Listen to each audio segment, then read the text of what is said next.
Temptation is the key to your greatness.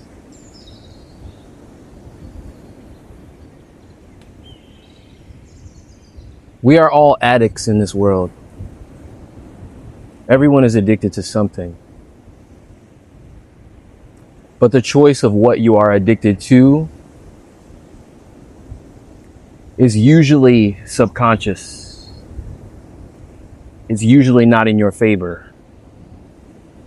It's usually something that has been placed upon you as a coping mechanism for a lack or a hole within yourself.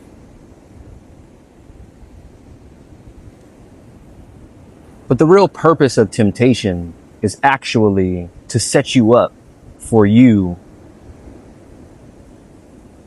to gain resilience, to gain perseverance. And we live in a world now where temptation is at the highest difficulty it has ever been. Even the sages of old, the saints, the Buddhists, the enlightened ones, they didn't have to deal with the possibility of opening their phone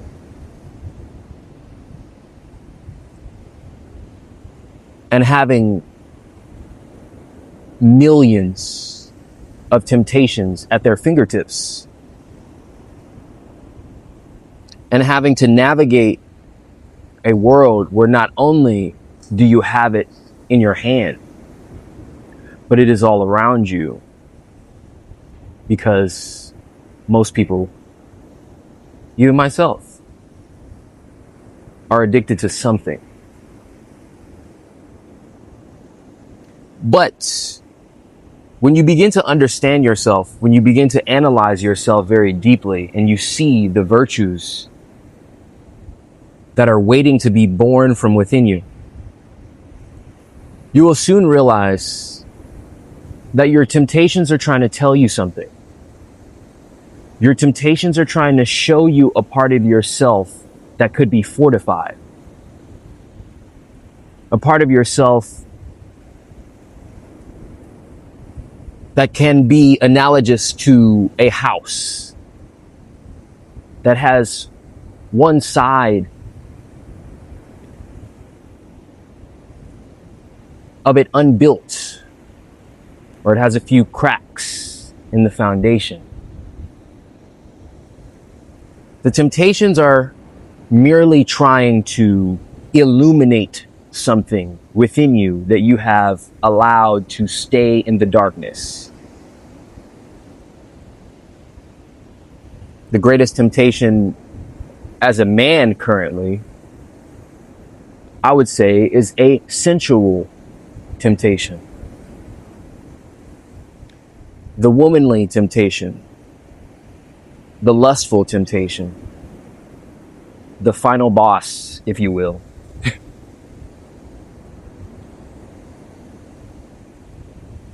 This one takes a really, really long time to get a hold of, to even be aware of, and to understand what it's doing to you.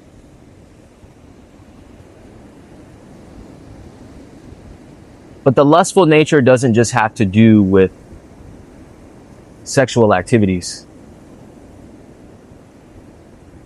It can be a lust for gain, a lust for objects, a lust for control, a lust for attention, a lust for likes, a lust for status, a lust for fame.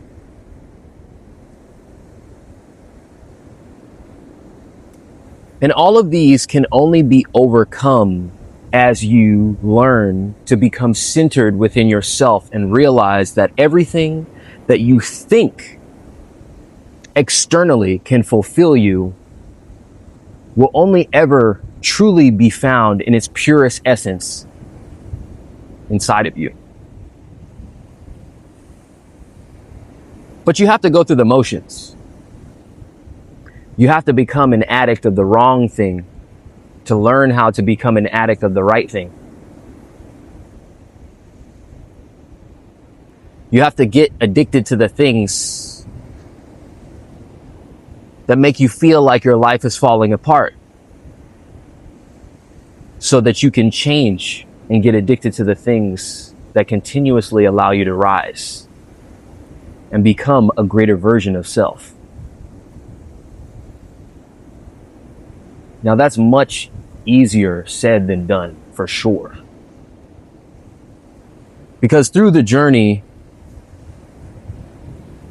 there are going to be so many little temptations that subconsciously slip past your guard, which is your conscious mind.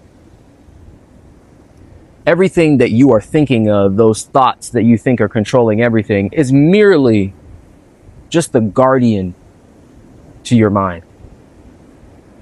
You are supposed to choose what you allow to seep into these windows of the soul.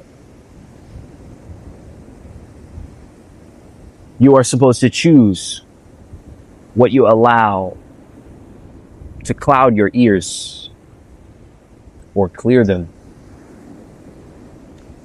You are here to choose what you allow to go into your mouth, to come out of your mouth, to go onto your skin.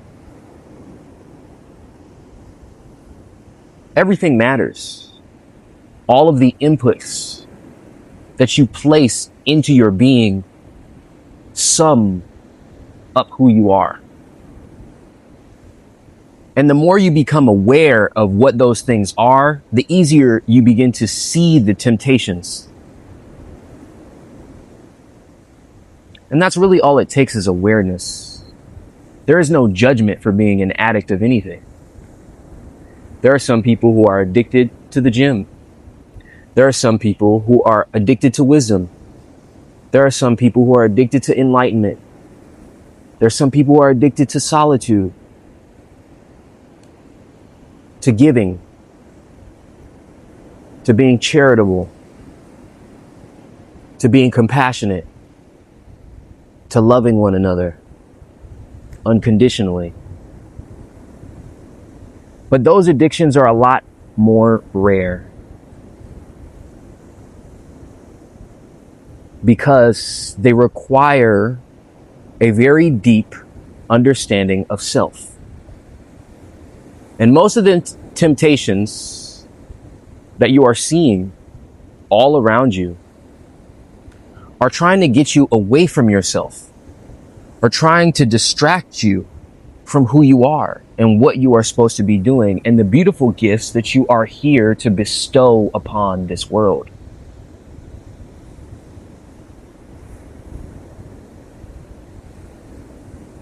But those gifts cannot be found if every one of your days is filled with things that you know you could discard for other activities that would aid in your blooming of character, your refining of identity. The main purpose of temptation is to add some challenge to this game. How many main characters always have something they must resist? There always is a main character that could just decide to go sit on the couch and do nothing. Remain in stagnation. And completely jump ship from the path that is clearly laid in front of them in order for them to become who they are meant to be. But as a main character, you're not allowed to do that. Every single time you choose stagnation, it will cycle back to you tenfold. The choice to become, the choice to be who and what you are supposed to be in this moment will always keep resurfacing at a greater difficulty until you finally make the choice that I'm going to go for it. In every moment that I live, I am going to live it to the fullest. I am going to be present for this moment as much as I possibly can and do the things that uplift me, that open me, that expand me, that create the kind of inner environment that harmonizes the environment around me without me really needing to try to make that happen.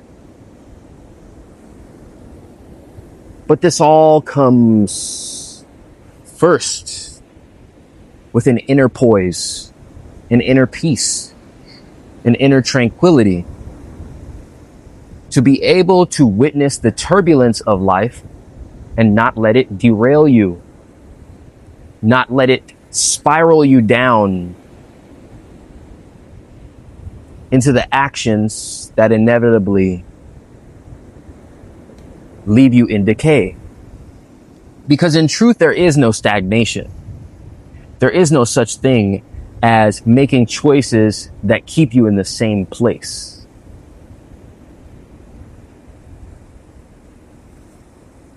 You are either growing or you're decaying. And most of the temptations of the world are trying to aid in your decay.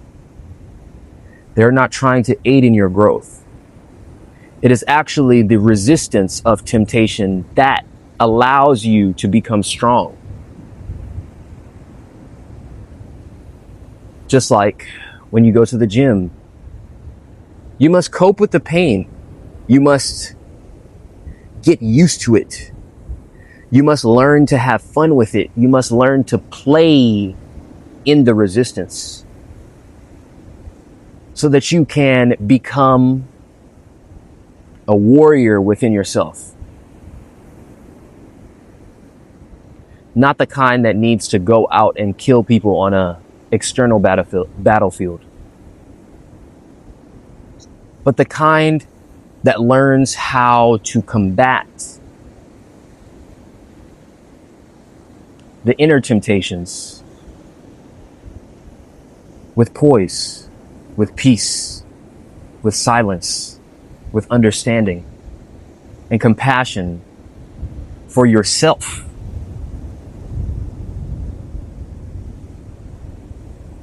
Learning to truly observe yourself with no judgment, so that one day you can see the love within yourself begin to bloom. And then everything that used to be a temptation, everything that used to fill your heart with guilt, becomes a stepping stone, becomes something that you actually become grateful for, something that you realize you needed in order to show you the darker parts of yourself so that you can bring light to them. And then temptation becomes the key to strength. And then it is your duty, as you become better equipped to handle temptation, to help those around you who are struggling. Be the example, be the anomaly that shows and doesn't tell. Through identity and action, that temptation is not the controller of life. You, as the divine image of the Creator, are meant to control your life through your vibration, through who and what you are. And you cannot fake that mirror. You cannot try to get the world to smile at you before you smile at the world.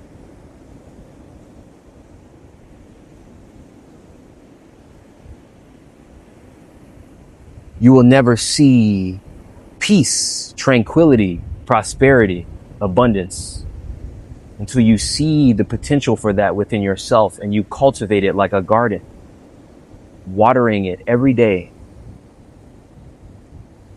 not allowing the seeds of weeds to be planted into your garden without your knowledge. And that all comes through clarity of vision. You must clear your vision by deleting all of the things that make your judgment, that make your discernment hazy. The only things you should be judging are the choices in front of you. Do they merit up to the being you say you wish to be?